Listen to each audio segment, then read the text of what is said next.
Cine Garage. Aquí cabe todo el cine. Con Eric Estrada.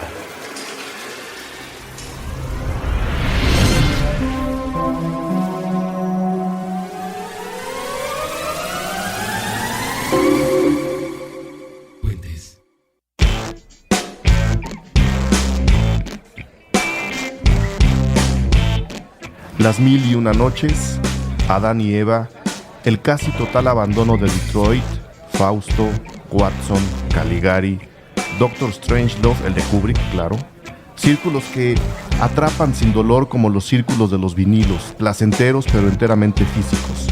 Mucho rock, las adicciones a la heroína o a la sangre humana, lo digital de Eva y lo completamente analógico de Adán, sus cables y su romanticismo. John Lennon y Yoko Ono, Motown y Stax, Jack White y el hecho de que él es el séptimo hijo de su madre. De eso está compuesta Only Lovers Left Alive, la comedia negrísima y dura como el acero, vampírica y nocturna a morir de Jim Jarmusch. Esa es la introducción que humildemente hice yo para la crítica que le compuse a Solo los amantes sobreviven, Only Lovers Left Alive, que es la película que esta tarde, o depende a qué momento estén escuchando este programa, espero que lo estén haciendo de noche, que esta noche está ocupando nuestras mentes en este programa dedicado a los estrenos en Cine Garage. No voy a dar más introducción que el nombre de nuestro invitado, que no podría ser otro más que Ricardo García Kraken. Ricardo García Kraken, bienvenido, ¿cómo estás? Todo bien, muchas gracias. Todo bien. Pues bueno, ya quitándonos un poco la seriedad, pues lo que pasa es que así empezaban antes los programas de radio, ¿no? Empezaban así como con una cita y luego sonaba una rola y luego empezaban a decir incoherencias. Nosotros no vamos a decir incoherencias, seguramente las diré yo, pero mi buen amigo Kraken no lo va a hacer. Y escogimos Solo los amantes sobreviven por varias razones. Finalmente llega a la cartelera cinematográfica una película, a la comercial, quiero decir, una película que se ha esperado por mucho tiempo. La película ya tiene 2 años de antigüedad. La distribuidora hizo el favor de pues retrasarla tanto tiempo como pudo. No encuentro la razón. Este programa dedicado a los estrenos se está ocupando de esta película y podría incluso ser un retrovisor, que es el programa que hacemos para los estrenos en digital y en Blu-ray, porque la película ya se encuentra en todos lados. Claro. Pero bueno, si alguien quiere irla a ver al cine, están justo en el momento adecuado porque esta semana se estrena. Y cuando yo empecé a ver los avances, que solo hay como 2 o 3 y varios clips de la película hace 2 años, en algún momento los compartí con Kraken a través de Twitter y Kraken moría de la emoción por ver esta película. Muchísimo. Igual que yo, porque si algo ha aceitado esta amistad joven que tenemos Kraken y yo, es nuestro gusto por los vampiros y por la ropa negra, ¿no? Cada quien por sus razones. Mi daltonismo dicta sobre mi vestuario, entonces yo prefiero vestir de negro. Pero bueno, de alguna manera compartimos un poco de la negritud de nuestras preferencias. Y bueno, medio jugamos con la película hasta que yo la pude ver, hasta donde recuerdo, en el Festival de Los Cabos, hace 2 años. Que fue donde escribí la crítica que les acabo de leer en el principio de este programa y que postearemos aquí abajo en la bitácora. Luego dio vueltas por ahí entre que se pudo, no se pudo, no estaba, salió en Blu-ray y ahora se estrena en los cines, como les había dicho. Y pues con ese pretexto y justo para ver a Kraken y probablemente brindar cuando terminemos este programa, lo invité y él amablemente dijo que sí. Kraken, de nuevo bienvenido, y no sé qué tanto te entusiasme hablar, quizá solo de Solo los amantes sobreviven, quizá solo de Jim Jarmusch o probablemente de muchos más vampiros que nos atraen en el cine y en las pláticas de cantina. De qué tan emocionado estás por el estreno de la película, aunque obviamente los dos ya la vimos. Ya, pues me emocionó mucho, como dijiste, hace 2 años, o cuando empezó a sonar que ya venía, que está a punto. Me acuerdo perfecto que tuiteaste algo y te dije, ¿cómo está? Uh-huh. Dime ya, porque tenía muchísimas ganas de verla y curiosamente son de esas cosas que no encontrabas en ningún lado. Después la viste tú primero, uh-huh. Me dijiste, sí, hay que verla. y efectivamente es algo que me emocionó mucho ver por Jarmusch, obviamente, pero también por ellos y también por el tipo de película, que es un tipo de película que se extraña con vampiros, ¿no? El vampiro ochentero, el vampiro relajado, que sabe quién es, que no necesita ser un enamorado porque todo este amor ya está en él. Es algo que me emocionó mucho de esta película. Porque además el vampiro es una figura que constantemente aparece en tu trabajo. Para la gente que no sepa a qué te dedicas, que deben ser dos, porque Kraken es mundialmente famoso. No. A esas dos personas que nos están escuchando y que no saben quién eres, ¿cómo podríamos describir tu trabajo? Porque yo lo he intentado de muchas maneras y siempre me queda un hueco. ¿Quién mejor que tú que explicarnos a qué te dedicas y qué es lo que haces? Ok, bueno, yo soy artista visual, diseñador gráfico e ilustrador. Eso engloba en realidad mucho. Me gusta pensar más que soy creativo y que mi forma de sacar las cosas es a través de la gráfica. Pero siempre desde muy corta edad, soy del 80, o sea, a partir de por ahí del 94 fue cuando empecé realmente a hacer mis gustos. Toda esta estética oscura, toda esta estética de... Curiosamente, creo que eso es lo que más me emocionó de la película, relacionándolo. Toda esta estética, todo este tipo de música, incluso todo este tipo de look, era como las cosas que se movían en ese momento, que he de hacer un paréntesis aquí, y esto tiene mucho que ver. Tú adelante, el programa es completamente tuyo. Una de las primeras formas en las que te conocí, de hecho, fue a través del póster de The Cure.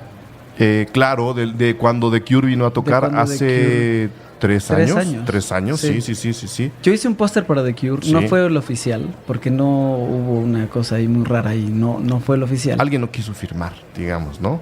Exacto, sí. Y al final lo hice, le quité The Cure, pero tú sabías perfecto de qué trataba. Claro. Y entonces, bueno, a partir de ahí, toda la estética, desde que yo estaba muy chico, toda la estética de Cure, toda esta estética del gótico, transformada también un poquito por la parte del metal, que generacionalmente a mí me agarró muchísimo. A mí también. Tiene mucho que ver con lo que yo hago hoy. O sea, yo no he soltado, por decirlo así, el concepto, más allá que las estéticas o las técnicas. Claro. Porque al final pues uno va caminando y va conociendo cosas.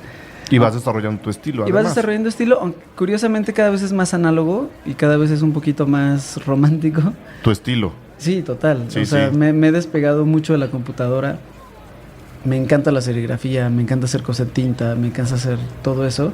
Obviamente todas esas cosas que rodean ese espíritu es por qué me emociona tanto esta película y por qué tantos momentos que tiene, desde que él sea un músico, que sea un híbrido ahí entre Bauhaus y un poquito de Nine Inch Nails, pero también está en Detroit y también tiene es lo que decías, tiene Jack White por ahí también. La persona que hace la música, que después de verla me puse a averiguar, es Joseph Van Biesen, no sé si así se escriba, que es el que hace la composición de toda la música que se supone que hace... El Adán, que es como se llama el vampiro, ¿no? Exacto. Y descubrí que es un músico viajero, que se dedica a hacer cosas muy, muy interesantes, que es un poco también el espíritu del mismo Adán, ¿no? Es que ya quedó claro que eres un artista visual, un creativo, y pues bueno, seguramente en algún momento... no uno, sino varios programas de Puentes te irán sacando la sopa sobre tu trabajo, que es vasto, que es famoso, que es conocido. Yo estoy seguro que mucha gente allá afuera ha visto trabajo de Kraken y ni siquiera lo sabe. Entonces, eso lo vamos a dejar para otras oportunidades. Vámonos a lo que hay en la película. Yo creo que Jarmusch, que es además el autor del guión, justo hace eso, justo le está hablando a la gente creativa, porque utiliza a estos dos. La historia es muy sencilla, y de hecho creo que es una de las pocas veces que en un programa de Cine Garage Puentes no va a haber spoilers, porque la película en realidad no tiene ningún spoiler. No, o sea, no va por ahí. Lo que nos está contando Jim Jarmusch es la relación de estas dos personas que suelen ser vampiros. Curioso que la palabra vampiro no se diga en toda la película. Son dos personas que resultan ser vampiros, cada uno vive de un lado del mundo, deciden en algún momento reunirse, sabiendo que hay una especie de peligro en medio de ellos dos que afecta su relación, su forma de ser, su propia existencia, ¿no? Es lo único que nos está contando la historia, y a partir de eso vamos viendo distintas viñetas en los que descubrimos que Adán, que es el masculino, y Eva es la femenina, tienen distintas afinidades y habilidades. La habilidad mayor de Adán es hacer música. Y a través de ese ser músico, Jim Jarmusch desarrolla un discurso alrededor de la creación artística y de lo creativo bien interesante, porque uno podría poner ahí diseñador, o diseñador industrial, exacto, o poeta, o escritor, o traductor, ¿no? Cualquier cosa que a uno se le ocurra, y este personaje acaba siendo una especie de alter ego de cualquiera de nosotros. Y eso es justo lo que a mí me gusta de la película. ¿Que lo hace a través de la figura vampírica? Sí. ¿Que acaba siendo un mero pretexto? También, pero justo porque son vampiros, le da oportunidad de hablar de muchas otras cosas, claro, que atraen en particular a la gente que mamamos a los 80, ¿no? O sea, y lo digo en el sentido literal, que crecimos en los 80, que estuvimos viviendo toda esta estética y esta cultura de lo oscuro, no necesariamente satánico, o sea, no crean que estamos hablando de eso, simplemente de lo alterno. Yo creo que The Cure es uno de mis grupos favoritos, y efectivamente a través del trabajo en el póster fue cuando nos empezamos a relacionar. ¿Qué es lo que más te emociona de Solo los amantes sobreviven? Que es, no sé si estoy seguro que sea la mejor traducción para variar, es la traducción literal, pero creo que hay muchas pistas escondidas en el nombre en inglés. Pero ¿qué es lo que más te emociona ahora que la pudiste revisar? ¿Cuántas veces la has visto? ¿Dos? Dos, y algo que me gusta mucho es que, igual voy a decir una tontería, pero... No, hombre, esas las digo yo. Me gusta es la parte de hacer cine old school, en la parte en la que es una historia muy sencilla, en la que es muy bonito que no necesitan decir que son vampiros. Exacto. En la que es muy bonito de no por ser vampiros quieren dominar al mundo. Al contrario, están completamente deprimidos porque el mundo se está dominando a sí mismo de la peor manera. Y sobre todo estos tintes tan artísticos que tienen los dos y los tres. Marlowe creo que también es un personaje muy importante, porque aparte Marlowe es un personaje real. O sea, se supone que... Es como el humano, que el... John Hurt es Marlowe, ¿no? John Hurt. E históricamente Marlowe existió y fue un personaje que vivió en la misma época de Shakespeare. Y es muy curioso porque en realidad se supone que muchas obras de Shakespeare sí las escribió Marlowe en la vida real. Y de eso hablan, de toda esta pomposidad que deben de tener los vampiros, de toda esta altivez que tienen. Y curiosamente, ya investigando un poco, rascándole un poquito y haciendo mi tarea. Muy bien. Descubrí que hay y te das cuenta en las personalidades. Ella es 3000 años de vieja y él es 500 años de viejo. Él es más joven que ella. Ahí es cuando se le empieza a sentir esta parte como de madre, ¿no? Que lo tiene mucho, tanto con él como con su hermana. Y como que se la pasa bien. O sea, ella en realidad no tiene un problema con absolutamente nada. Y eso me gusta mucho. Esta parte como tan relajada de todos, que a pesar de que el otro es un deprimido intenso... Un azotado. Azotadísimo. Creo que por eso nos cae bien. Yo seguro que Trent Reznor hizo los mismos berrinches. Sí. Y como nadie le hacía caso, se puso a hacer pesas. Pero esa es su historia, ¿no? Eso puede ser. Cuando dejó la sangre. Cuando dejó la sangre le entró a las pesas, ¿no? Pero Adán sí se quedó bebiendo sangre. Sí, y todo este ambiente, ¿no? Todo este ambiente de no quiero que nadie me conozca, pero sigo queriendo hacer lo que hago. Y a mí me gusta mucho de repente poder disfrutar de una película con pocos personajes, con historias hasta eso poco compleja, porque es muy poco compleja. O sea, en realidad te puedes acomplejar tú todo lo que quieras al respecto. Pero eso, o sea, la naturaleza del filme es sencilla, pero es muy, muy profunda. Uh-huh. Y eso es algo que a mí me gusta mucho. Incluso es el tipo de cosas que a mí me gusta hacer. Y que es además el cine que Jim Jarmusch está haciendo en este momento, ¿no? Uh-huh. Que, bueno, ya lleva un rato como abordando las películas desde el lado suave, lo cual no necesariamente habla de una película poco profunda. Porque como dices Exacto. tú, una cosa es que el trabajo encima sea prácticamente elemental, pero abajo hay mucha Exacto. inspiración, ¿no? Y eso es algo que al menos yo tengo también como objetivo personal. O sea, cómo puedes representar emociones muy profundas a través de elementos muy sencillos. Y por eso se repite mucho en mi trabajo, al menos la parte como de las mujeres, ¿no? Como toda esta parte de cómo poder representar cosas muy oscuras, muy, muy, muy deep down, Uh-huh. pero sin ser tan complejo en la técnica, ni ser tan complejo en las escenas. Pues obviamente cuando ves este tipo de películas lo aprecias mucho, Claro. ¿no? Claro, porque es una película, y no los vamos a engañar, es una pareja de vampiros. Ya vimos, él es más joven que ella por más de 1500 años. Uh-huh. Pero no es una película violenta, no está atentando a ese lado del vampiro hollywoodense en el Claro. que va correteando a las víctimas. Bueno, ni siquiera se parece a Entrevista con el vampiro. No, para nada. Yo creo que está justo es como cuando se habla de ciencia ficción, mucha gente imagina siempre naves espaciales y viajes interplanetarios y bolas de fuego y armas con cualidades impresionantes. Pero siempre hay una ciencia ficción que es la que a mí me gusta, y ya lo hemos hablado aquí en varios programas, la famosa ciencia ficción distópica, que nos ubica en un mundo de ruido, donde ya no hay nada que hacer, la humanidad se ha ido a la basura, y normalmente esas historias ocurren en lugares encerrados, en pequeños escenarios, donde la hipertecnología simple y sencillamente no tiene razón de ser. Con esta película de vampiros ocurre más o menos lo mismo. Solo los amantes sobreviven, no está del lado, por supuesto no está del lado de Crepúsculo. No sé qué opinas tú de Crepúsculo. Hijo. Silencio.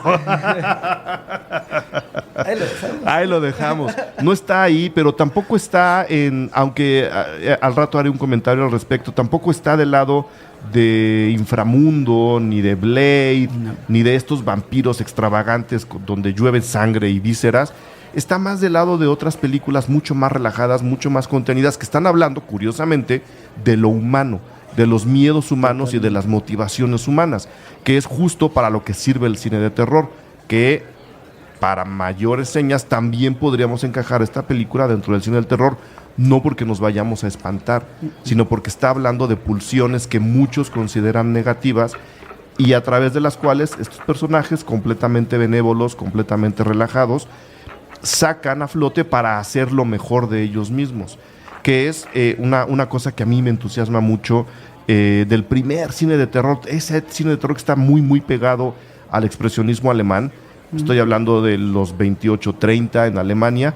Lo que procuraban los expresionistas a través de las películas y de sus personajes era hacerle ver a los demás que lo que se veía en ese momento por influencia del psicoanálisis como pulsiones negativas, la violencia, la propia noche, ¿no? Que se veía como una amenaza ante la nueva civilización de las luces artificiales, no era otra cosa sino parte de nosotros mismos. Y estos dos vampiros le están diciendo a la gente lo oscuro que ustedes ven, lo raro que para ustedes resulta que yo beba sangre, no es otra cosa sino parte de lo propio humano. Y como humanos les vamos a enseñar qué es lo que hacemos. Y la verdad, a mí lo que me gusta es, y qué bueno que digas que se parecen a ti, lo que les gusta es vivir la vida. Uh-huh. No, les gusta pasársela bien, les gusta estar tumbados en el sofá, oyendo música, echándose unos drinks, unas paletas de sangre que salen por ahí, ¿no? Eso está increíble. Y están hablando del gusto, fíjense la paradoja a la que llega Jim Jarmusch con una historia tan pequeña. Están hablando del gusto de vivir para alguien que no puede morir. No, alguien que va a vivir toda su vida le acaba encontrando el gusto a la vida. Exacto. Y resulta que son vampiros. O sea, esas vueltecitas que Jim Jarmusch arma con la película a mí me entusiasman mucho, la verdad. A mí me hacen pensar en muchas otras cosas más que la propia historia. Ahora que hablabas de que pues en realidad no pasa nada en la película, encontré por ahí el dato de que Había algunas secuencias pues un poco más movidas, ¿no? Un poco más agitadas, les vamos a llamar así en la película. Y obviamente el estudio le dijo a Jim Jarmusch, queremos más de eso. Mete más de esas escenas. No puedes meter ahí una persecución, sabes, que alguien muerde con el colmillo, el cuello, ver más sangre. Y cuando le empezaron a pedir más, lo que hace Jim Jarmusch, en lugar de decirles que sí, es quitar las acciones que ya había. Quitar todo y dejarnos a estos señores que están casi todo el tiempo sentados, ¿no? Está increíble eso. Qué bueno. Yo creo que lo hizo espectacularmente bien. En realidad, como decías, a partir de analizar y de entender estos personajes, nos hablan de la creación artística y nos hablan en esta pedantería que decías tú hace rato, de que este gran vampiro que es Tom Hiddleston, la gente que lo recuerda como Loki, bueno, lo recordarán como Loki, pero aquí Loki es un vampiro, le ha enseñado a tocar a todos los músicos de la historia de la humanidad. Claro, por ahí hablan de Schubert. Sí, hablan de todo mundo. Entonces nos van diciendo cómo incluso se pueden convertir no solo en guías o en gente a la que se le vende el alma, sino casi como en ángeles, ¿no? Sí, como estas presencias históricas que han tocado mágicamente como musas, ¿no? A los seres humanos. Que hablando de esa parte me recuerda también que él tiene toda una pared llena de creativos. Sí. Llena de creativos de toda la época. Creo que por ahí está Bob Marley, Kurt Cobain y Shakespeare, y hay banda creativa de toda la historia. Y sí, los pone a ellos como este ente creativo que obviamente por la cantidad de años que han vivido y experiencias que han tenido, han podido tocar a esta gente, o los han incluso visto en conciertos. Sí, ¿no? sí, porque hablan de eso. Hay una cosa, apartándome un poquito de eso, que antes de que se me olvide, que me gustó mucho, que hasta juegan con la parte orgánica del ser humano. A ver. De la sangre orgánica y ya no orgánica del ser humano. Y de cómo eso es un problema ya para ellos. Cómo ya incluso, así como a toda la gente de esta bella colonia Condesa... Un saludo a todos los que están pasando por aquí. Les preocupa saber si el cerdo viene de granja o ese tipo de cosas. Uh-huh. También a ellos les preocupa saber de dónde están los humanos que están mordiendo. Claro. Porque también se infectan igual, también les pasan esos mismos antibióticos o esas mismas hormonas y están preocupados por ello. Ese es un detalle que a mí me dio mucha risa, obviamente, por la época en la que estamos viviendo. Claro. Y por cómo la gente se preocupa por lo que come. Y pensar que un vampiro se puede preocupar por lo que come es un chiste muy negro. Es un chiste muy negro, pero al final de cuentas es un chiste, que es otra de las cosas que sí quiero subrayar. La película, como lo estamos diciendo, quizá es muy pasiva. No van a encontrar a la damisela que está en brazos del vampiro, a la cual rescata un hombre con un crucifijo en la mano. No, pero no por eso deja de ser divertida. Está llena de humor negro. Sí. No, hay muchos chistes o bromas o sutilezas como la que nos acabas de contar. Y eso los hace unos vampiros muy queribles, ¿no? Muy queribles, e incluso tiene este Detroit tan abandonado también. ¿Qué es lo que te iba a preguntar? Detroit. Este Detroit tan abandonado y que a la misma vez es... ¿Cómo se llama? Tangier es la ciudad. Tánger, sí. Tánger, que es Marruecos. Ajá. Y que también es como todo...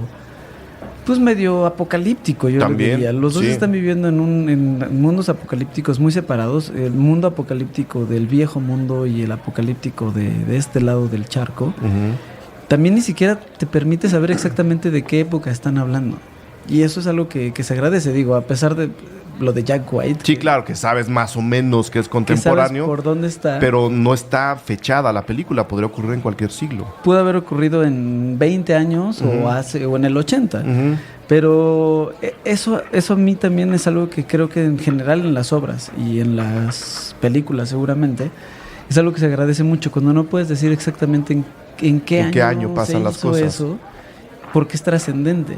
¿No? Porque nos pudo pasar ahorita o nos pudo pasar en unos años uh-huh. y no son, el recurso no es la época, que eso tienen también muchas de las películas, ¿no? Que de repente no es que en el futuro o es que ya hay demasiada tecnología, como tú dices, o hay demasiada poca tecnología y entonces es en una época en la que no existió nada. Claro. Te deja esa duda de tiempo que es bien bonita y es bien interesante.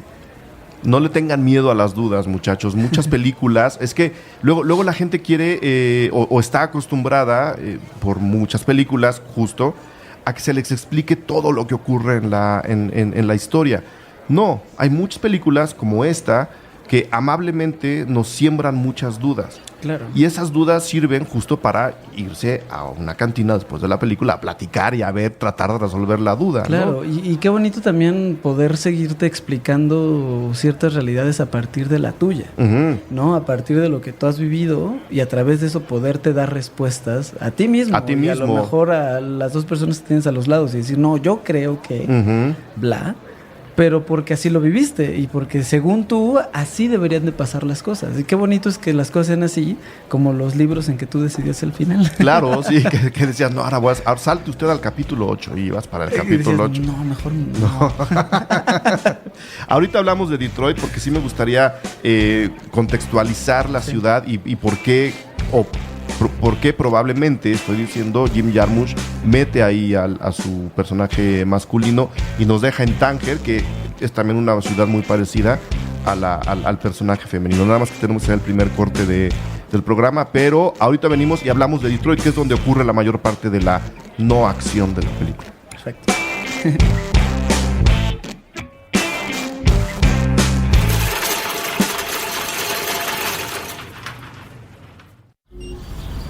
Decimocuarta edición del Corredor Cultural Roma Condesa.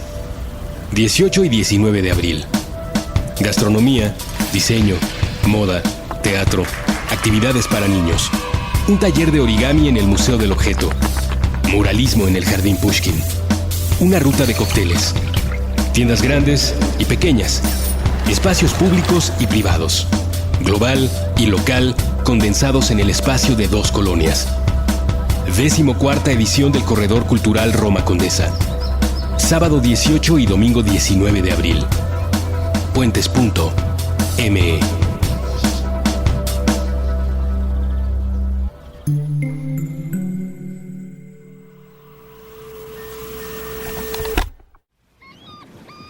Novedades desde la madre patria.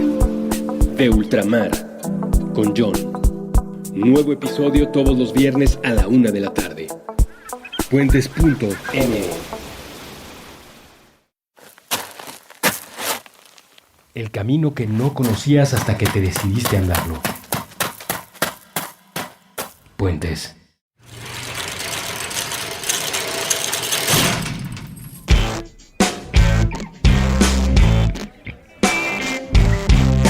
Ahora sí, estamos de regreso.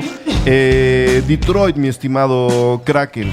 ¿Tú por qué crees que estas dos ciudades, como decías tú, que son casi postapocalípticas, son como el lugar de residencia de estos personajes que parecen haber también sobrevivido a un apocalipsis vampiro? Quizá por eso se preguntan de dónde viene su comida. Parecería que son, a pesar de un par de escenas por ahí, parecería que son los últimos vampiros del planeta. Pues sí, hablan muy poco de otros. Por ahí hay un comentario, pero nada certero. De hecho, uno de ellos muere en esta historia. No de los principales, no se asusten. Sí, no se espanten. Ya les dijimos, en esta película es tan buena que no hay spoilers. No hay nada.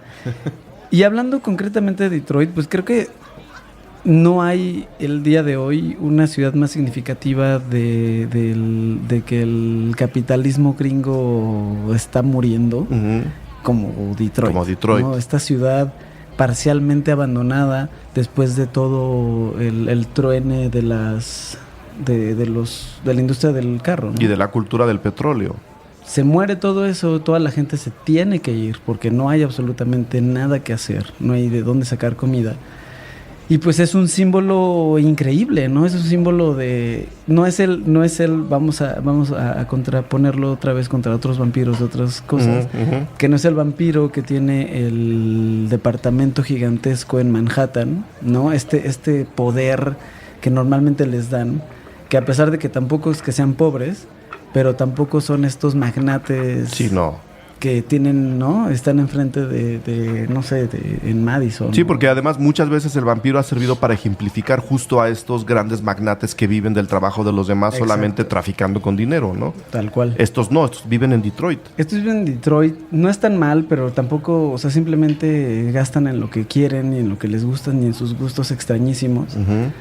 Y eso, o sea, es en dónde se está acabando esto, ¿no? Para dónde se están llegando. Es como Mad Max, o sea, ¿no? Como los extremos de ya no hay nadie, ya no hay nada, y solo quedan estos como ángeles que también ya se están yendo. O sea, hay como este sentimiento de que se están desvaneciendo. Toda esta gran cultura que seguramente tuvieron, o gran vida que tuvieron, se está desvaneciendo, como Estados Unidos. Y por otro lado, te muestran una Europa, pero tampoco te muestran el Europa bonito de Venecia o París. Te muestran todo un lado del viejo continente en donde hay traficantes, donde seguramente, o sea, es Marruecos, o sea, es como, es un viejo mundo, más allá que Europa incluso.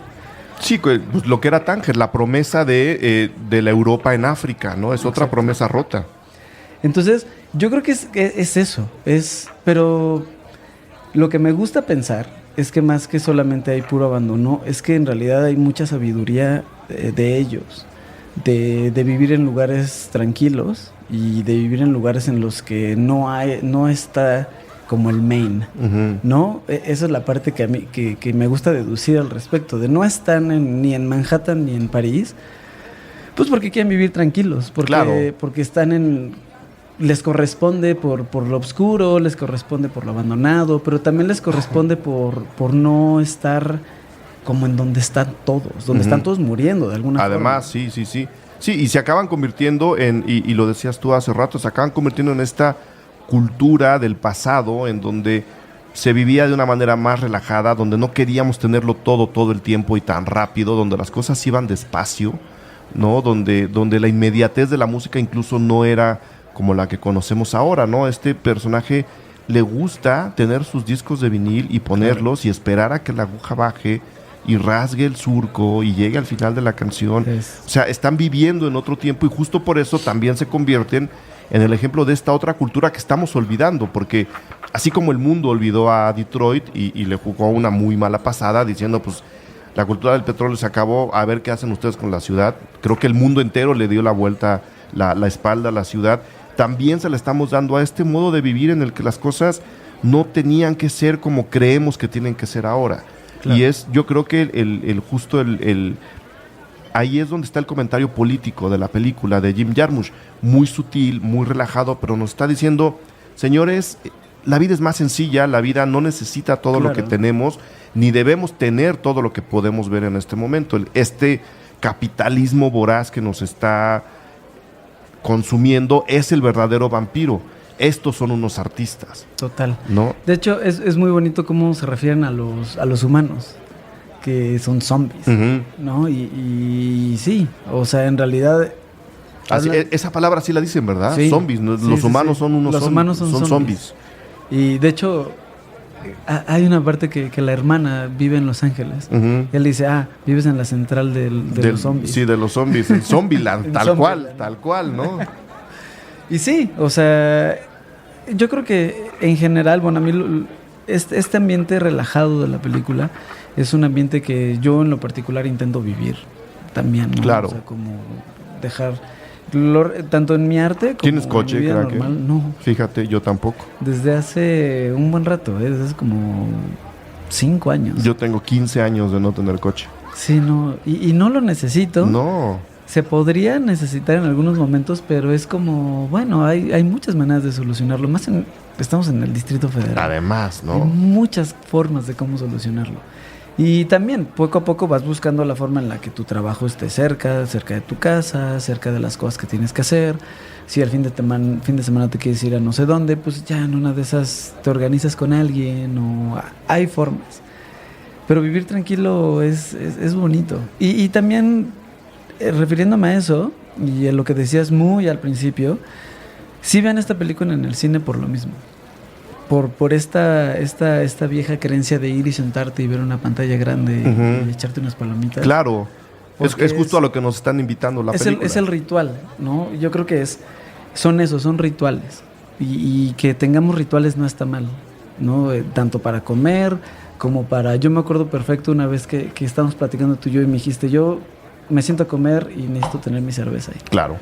Y eso está bien bonito, está muy bien de repente tener como este tipo de cosas, este tipo de rituales que nos hacen seres humanos, porque nos diferencia de los animales, pero también de las máquinas. Sí.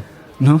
Sí, porque las máquinas no tienen ritual, tienen mecanismos. Totalmente. Que es donde está el mundo del petróleo, de los cosas. O sea, justo ahí está el punto de quiebre de la película. Y sí, efectivamente, no porque ahora esté disponible se la vayan a perder en cine. A lo que nos están invitando es a ir a esa pequeña ceremonia enfrente de estos dos sacerdotes transparentes, ¿no? Están pálidos.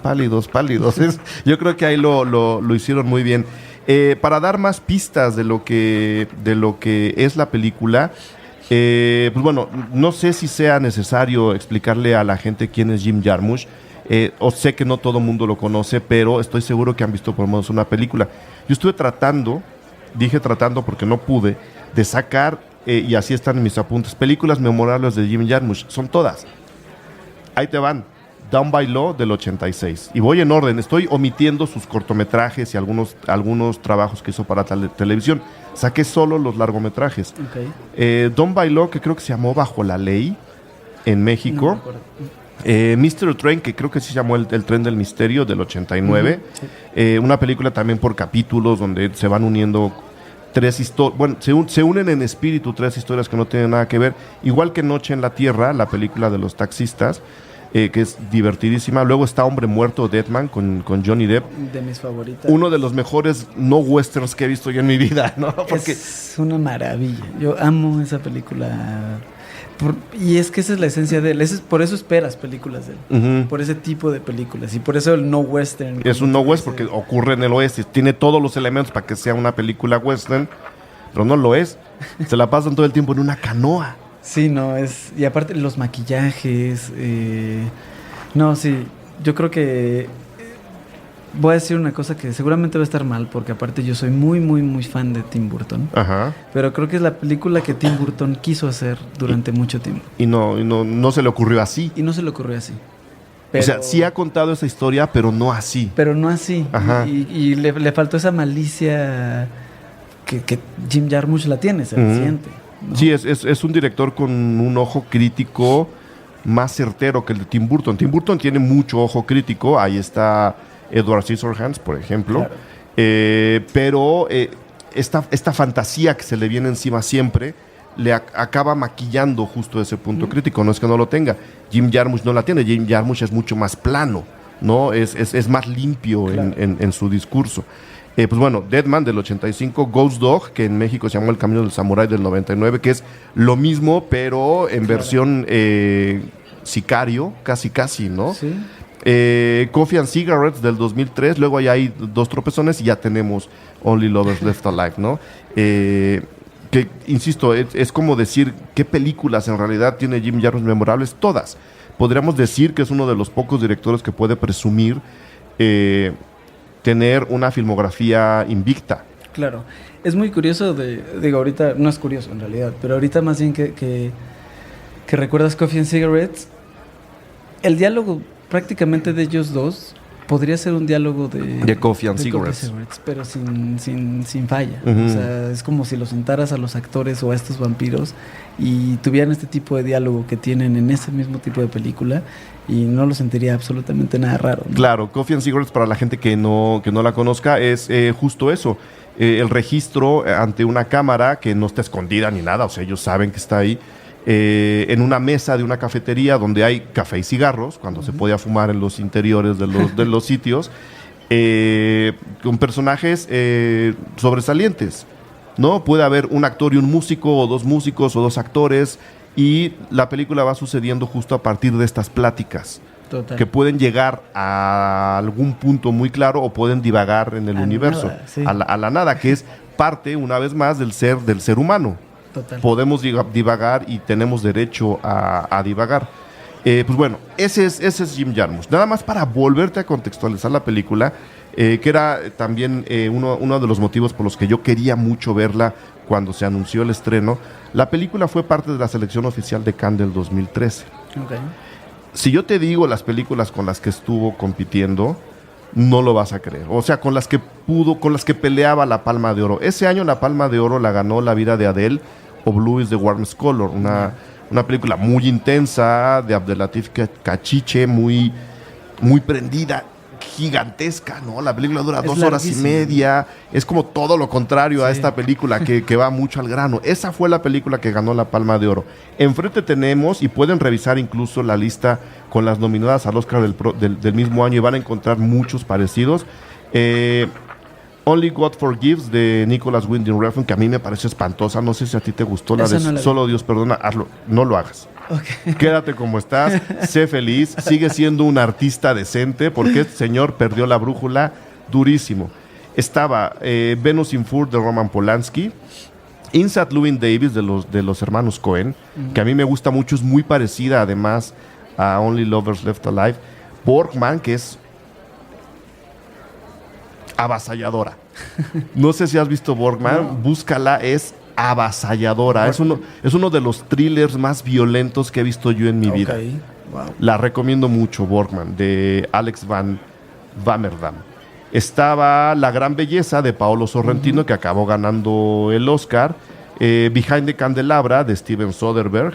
Nebraska, de Alexander Payne, una película en blanco y negro muy interesante. Young and Beautiful, de Joven y Bella, de François Ozon, también una película pequeñita. Shield of Straw, de Takashi Miike, nada menos. Like Father, Like Son, de Hirokazu Koreda, un drama familiar sobre 2 niños que adoptan, los confunden en el hospital. Entonces a una familia le dan el niño de uno y a otra el del otro, y se dan cuenta pues como a los 3 años, ¿no? Que los niños no se parecen. Muy, muy padre película. A Touch of Sin, de Jia Shanke, una película china. Gris, de Immigrant, de James Gray. Ellie, de Ahmad Escalante. El pasado, una película muy interesante de Asghar Farhadi. Tenemos Jimmy P., Psychotherapy of a Plains Indian. Y luego ya algunas perdidas. Michael Colas y A Castle in Italy, que creo que no tenían mayor trascendencia. Y al final estaba Only Lovers Left Alive. Es decir, estaba peleando con películas bien, bien interesantes en su año, ¿no? Para que se den cuenta más o menos, quizá porque la distribuidora tuvo tanto miedo, y después de haber visto todas estas películas, porque la mayor parte ya se han visto en México, hasta ahora nos traen la película a las salas comerciales. Y es raro, ¿no? Porque según yo, en México hay un buen público para este tipo de películas. Según yo, sí. No solo de vampiros y de terror, sino también como... Pues somos depresivos en general. Uh-huh. Nos gustan estos temas oscuros y nos gusta el amor, no el amor ahí oculto, el amor oscuro. El amor apache. El amor apache. Pues es raro, se me hace raro. En realidad yo pensé que no iba a llegar, tal cual. Que por ahí de cine tonalá o cosas se iba a ver. Pero qué bueno. O sea, qué bueno. Y estaría increíble pues que la vean, porque sí te deja un sabor de boca bien bonito de los vampiros. Sí, yo creo que sí. Bueno, estamos haciendo este programa con toda la esperanza de que la película se estrene. Es decir, yo la última vez que revisé, que fue 1 hora antes de entrar a grabar, todavía estaba programada para estrenarse este viernes. Okay. Si ya luego pasa otra cosa y la distribuidora vuelve a acobardarse y no nos la estrenan, pues bueno, hagan lo posible por verla en donde puedan. Pero si ya está en el cine, si están escuchando este programa y están viendo la cartelera y ven que está en su Cinépolis más cercano, háganle caso y vayan a verla. Sí vale mucho la pena. Vayan a verla. Yo encontré, antes de irnos al segundo corte, y antes de que mencionaras también Let the Right One In, otras películas en donde podríamos encontrar ligas, a veces muy fuertes, a veces no tanto, con el tipo de relación que tenemos en Only Lovers Left Alive. Ya explicaste tú que la relación de estos dos es un poco más maternal, más fraterna que amorosa o erótica incluso, ¿no? Ellos son como muy asexuales, que curiosamente es una característica del vampiro. Y son hasta cierta parte parecidos, uh-huh. Porque digo, Tilda Swinton es muy masculina. Sí. ¿no? Y él puede llegar a ser muy femenino Ujú. en ciertas partes. Entonces combinas eso, los combinas a los dos, altos, flacos, pálidos. Nada más, la única diferencia prácticamente sería el color de su cabello. Y eso es increíble, o sea, está bien bonito que incluso eso te lo den tan fácil, ¿no? Ajá. Como ella blanco, él negro. Ajá. Y así es todo alrededor. Y lo decía yo, ella digital, porque ella es un poco la que está muy actualizada en Claro. cuestiones de tecnología. Hay una foto bien bonita de ellos dos dormidos y ella con su iPhone en la mano. Sí. Y él no, a él le gusta, Claro. a él le gusta poner sus discos, ¿no? Incluso de 45 revoluciones, ni siquiera los Ni de 36 siquiera, revoluciones sí. por minuto, de los de 45.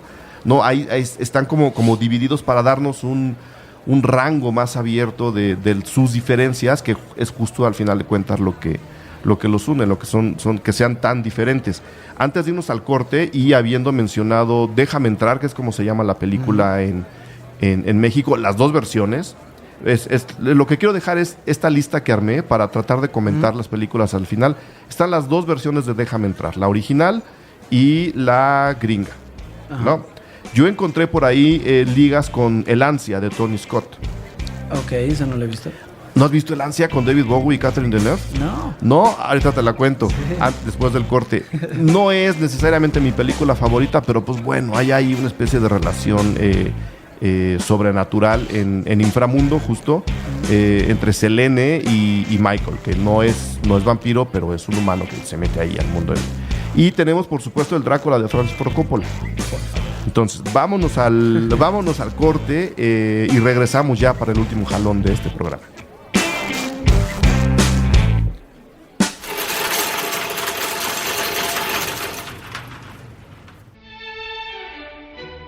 Mucha mierda.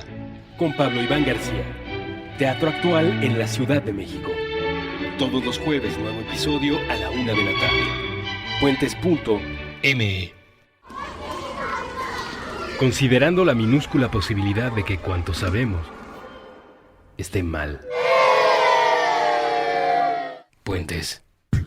Hemos tenido la disparatada, nefasta, rebuscada, nebulosa, anacrónica, ilógica, absurda, irracional, romántica,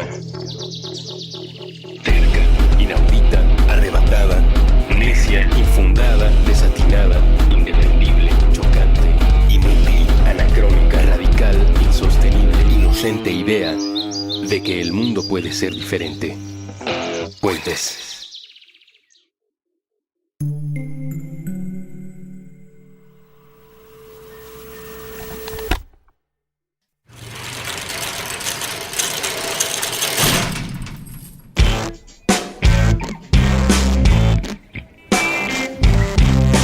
Ahora sí. Pues bueno, yo les mencioné esta pequeña lista porque es una especie de esfuerzo extra para que la gente vaya a detectar las emociones y los impulsos que el señor Jim Jarmusch suelta en esta película.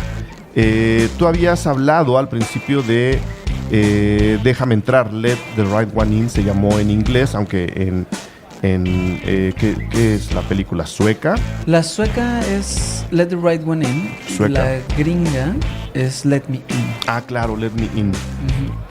Bueno, de entrada les sugiero mucho la novela. No sé si has podido leer la novela, es impactante. La novela es de John Ajvide Lindqvist. Espero que mi sueco supere esté al nivel. Es uno de los mejores libros de terror que he leído yo en mi vida. Wow, En realidad. se le siente a la película, digo. A la película se le siente. Y la película, siendo medianamente violenta, no es tan violenta como el libro, ¿eh? Ya. El libro es realmente brutal. Entonces, ¿por qué hablábamos de estas dos películas? Yo insisto, la adaptación gringa no se me hace nada mala. No. Tiene mucho de lo suyo. Se está hablando justo de esta relación amorosa entre dos personas a quien el resto del mundo considera extraños. Exacto, no es la misma fórmula tal cual, pero sí es No. una fórmula muy interesante. Y aparte, este buen shock que tiene de que está hablando de niños, Uh-huh. no tienen más de 12 años y tienen unas emociones muy profundas, excesivamente profundas.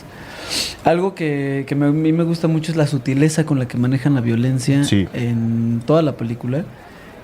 En la gringa es un poquito más evidente, o sea, hay un poquito más de mole. De shock. Exacto.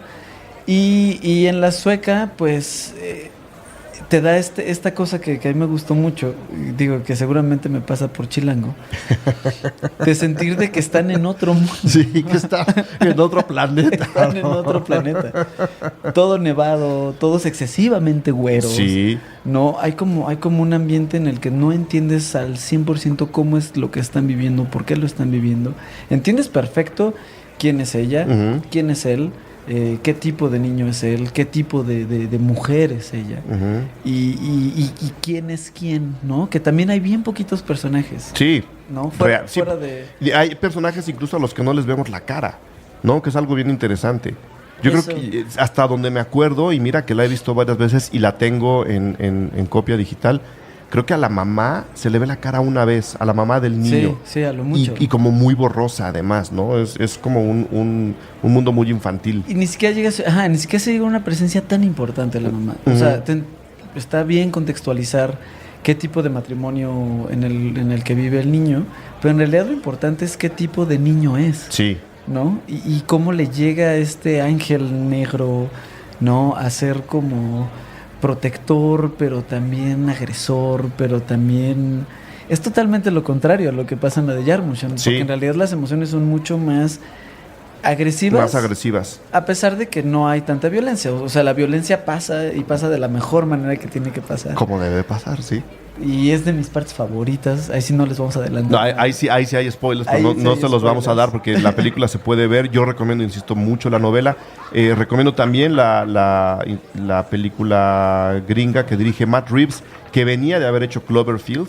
Sí. Esta película de destrucción en Nueva York, que a mí me gustó también mucho. Lo llaman a hacer Let Me In, lo saca muy bien, pero está Let the Right One In, que se convirtió en un clásico instantáneo del cine de terror y del cine de vampiros. Mi vínculo con la de Jarmusch era justo eso, la relación fraterna entre ellos dos, casi asexual, que tiene sus momentos incómodos, ¿no? Sí. Y sobre todo el hecho de que, una vez más, ella no corresponde igual a en Jarmusch, pero ella es la del cabello negro y él es el del cabello blanco, porque ni siquiera es rubio, ¿no? Sí, entonces era una especie de extra metáfora de que ella es la noche y él es el día. Yo soy muy clavado para esas cosas, ¿no? Pero está increíble. Ahí está la otra referencia. El Ansia sí me asombra que no hayas visto el Ansia. Te la voy a prestar. Sí. El Ansia es una película que yo vi de muy niño. La película es del 83. Yo la vi muy, muy joven. Me impactó. Porque cuenta bueno, te voy a decir cómo la conté, qué tanto me gusta a través de cómo la compré y luego te digo de qué trata. La pasaban muy pocas veces en ciclos de terror, porque es una película muy menospreciada. Y pues prácticamente la había visto yo 3 o 4 veces antes de que Amazon empezara a existir y uno pudiera decir, estoy buscando el Ansia. Entonces me respondieron, no está todavía, no se ha editado en DVD. Si nos dejas tus datos, te avisamos cuando salga. Pasaron 2 años. 2 años de espera para que después de que yo la había pedido, la editaran en DVD, la comprara yo en Amazon y me la enviaran a México. ¿De qué trata? Catherine Deneuve, una de las actrices más icónicas del cine universal, una de las guapuras más guapas del mundo de los guapos, es una mujer vampiro mucho mayor a su pareja actual, que es otro vampiro que interpreta David Bowie. En algún momento de la película, muy al principio, David Bowie, contrario a lo que le debería de ocurrir a los vampiros, empieza a envejecer, empieza a tener este síndrome de decrepitud, se empieza a debilitar y a arrugar. Catherine Deneuve no puede explicarle qué es lo que le está pasando, pero trata de encontrar ayuda. Y ahí se enredan con una doctora que está haciendo investigaciones en animales para tratar de detener este tipo de comportamiento celular, digamos. Y ahí se establece un triángulo vampírico, erótico, sexual, bien interesante, porque la doctora resulta ser Susan Sarandon en una de las películas donde más guapa la hemos visto. Eso es el Ansia. Te la voy a prestar. Sí, sí, sí, si son si te muy- hubiera pasado esta lista antes, te la habría traído sabiendo que no la has visto. Pero bueno, ese es el ansia y creo que, una vez más, el hecho de que sean dos vampiros que se relacionan prácticamente como padre e hija, ¿no? Casi como abuelo y nieta, porque Catherine Deneuve, aunque es mayor, quiere cuidarlo a él. También les recomendaría que le echaran un ojo antes o después de ver la película de Jim Jarmusch. Ya mencioné Inframundo, ¿no? Que es como el otro lado del planeta, una película llena de acción, una película ya casi de guerra entre vampiros y hombres lobo. Y de secuelas. Y creo que ya van en el Inframundo 8. ¿A ti te gusta Inframundo? No mucho, la No, verdad. ¿verdad? No es mi tipo de tanta acción. Incluso, o sea, en su momento creo que Blade me gustó. Ujú. A pesar de la acción, pero porque venía con algo ahí de que en algún momento había leído algo de Blade en Marvel y así. Pero sí, Inframundo no me entró nada. No sé si es generacional. Yo creo que sí. También creo que eso me llegó a pasar. Ya cuando ya llegó, yo creo que yo ya sentí que se me había pasado ver piezas así. La verdad, hemos de admitirlo, y por muy mal que suene, pues el mayor atractivo de Inframundo es Kate Beckinsale en trajes de látex, ¿no? Totalmente. O sea, no hay más vuelta. Lo que sí es que pues, de todas las parejas vampíricas que encontré, pues era la del lado de Hollywood era la más decente. Las demás ya hablan de Crepúsculo y esas, Claro. Buffy y esas De cosas. las que no vamos de las a que hablar. no vamos a hablar. El Drácula de Coppola, yo la rescaté por varias razones. Número uno, se me hace una gran película de terror. Se me hace una de las mejores películas de Francis Ford Coppola. Se me hace uno de los mejores vampiros que ha hecho el cine de Hollywood. Total, sí. No solo en cuestión de espíritu, sino en cuestión física. Y no sé, hablando justo de hombre vampiro, mujer vampiro, hay un momento en la película en el que Gary Oldman por un lado y Winona Ryder por el otro son vampiros. Sí. Y de eso casi nadie se acuerda. No, y aparte es uniéndolo a la película de la que estamos hablando, son esta pareja eterna, ¿no? Son esta pareja que a pesar de que ella muere en algún momento, Pues al principio de la película. renace en ella misma y él la ha estado persiguiendo durante toda la eternidad. Océanos de tiempo, le dice. Y eso está increíble. Eso porque es eso.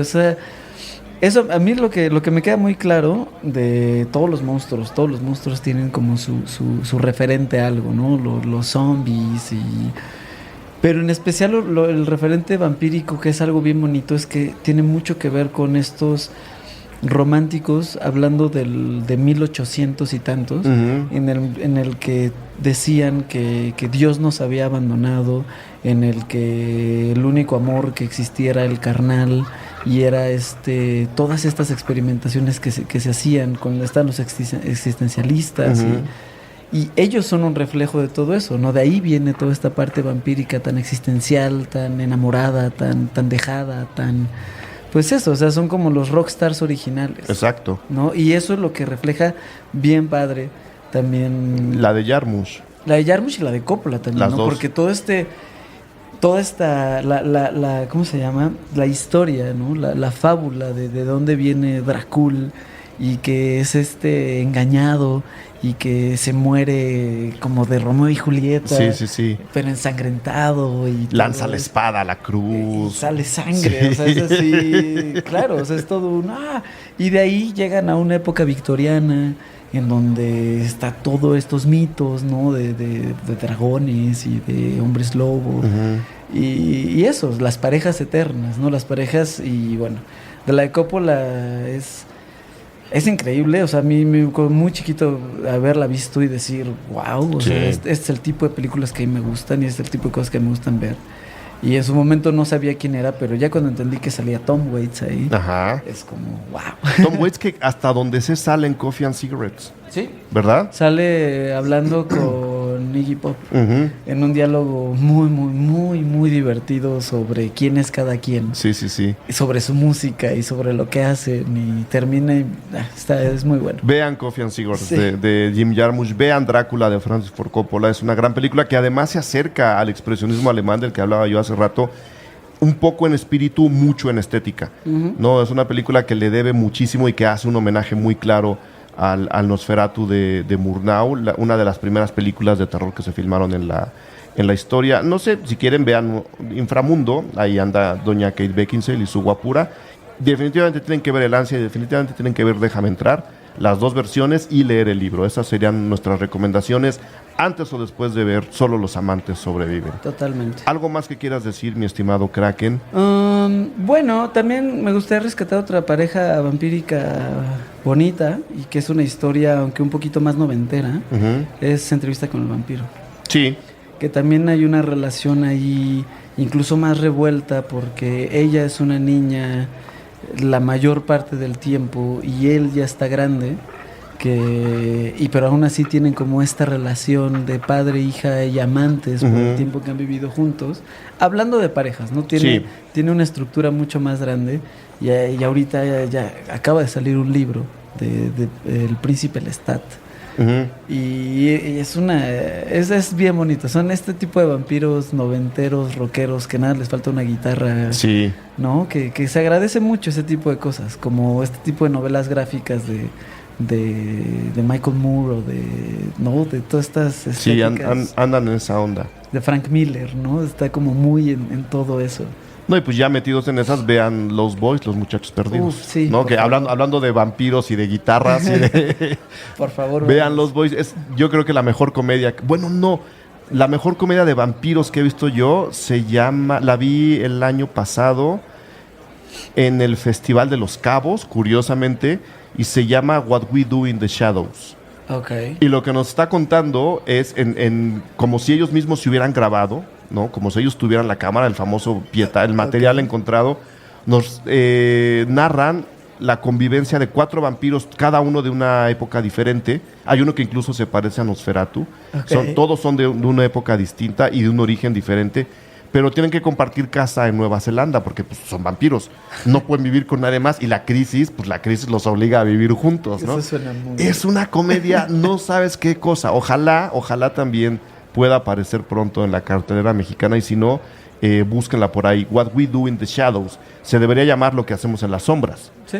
Entonces, chéquenla por ahí. Pero sí, Entrevista con el vampiro es una gran película. Las novelas no son malas hasta donde mi gusto alcanza a comprender. Me las eché todas. Cuando empecé Entrevista con el vampiro de Anne Rice me seguí. Te fuiste con todo. Me fui con todas. Las películas solo la primera me gustó y pues bueno, ya escogerá cada quien su lado. Pero esa sería tu última recomendación, entonces. Sí, okay. De vampiros, sí. Muy bien. Pues Kraken, mil gracias por haber venido. Gracias a ti por la invitación. Nombre, yo me siento honrado de platicar de vampiros y de The Cure contigo. Creo que esos temas seguirán presentes en las mesas de discusión. Perfecto. Entonces, mil gracias por haber venido, por querer platicar con nosotros sobre la película de Jim Jarmusch. Toda la gente que nos escucha, recuerden que estos, por lo menos los programas de Cine Garage, se publican todos los días a las 7 de la tarde y a partir de ese momento pueden descargarlos o escucharlos y si los descargan se los pueden llevar en el dispositivo que mejor les convenga a donde quiera que sus vidas los guíen. Y esperamos, por supuesto, sus comentarios, que pueden incluir quejas, por supuesto. Y si quieren que algún tema sea tocado por Cine Garage o por cualquiera otro de los programas de puentes, que hay muchos, sugiéranlos. No hay ningún tipo de restricción. Si alguien de repente levanta la mano y dice, yo quiero ir a platicar con fulano y con sutano estamos abiertos a eso. Entonces, dejen aquí abajo sus comentarios. Kraken, de nuevo, mil gracias. Muchas gracias. Y nos vemos en la próxima. Nos estamos viendo. Ok. Cine Garage. Aquí cabe todo el cine. Con Eric Estrada.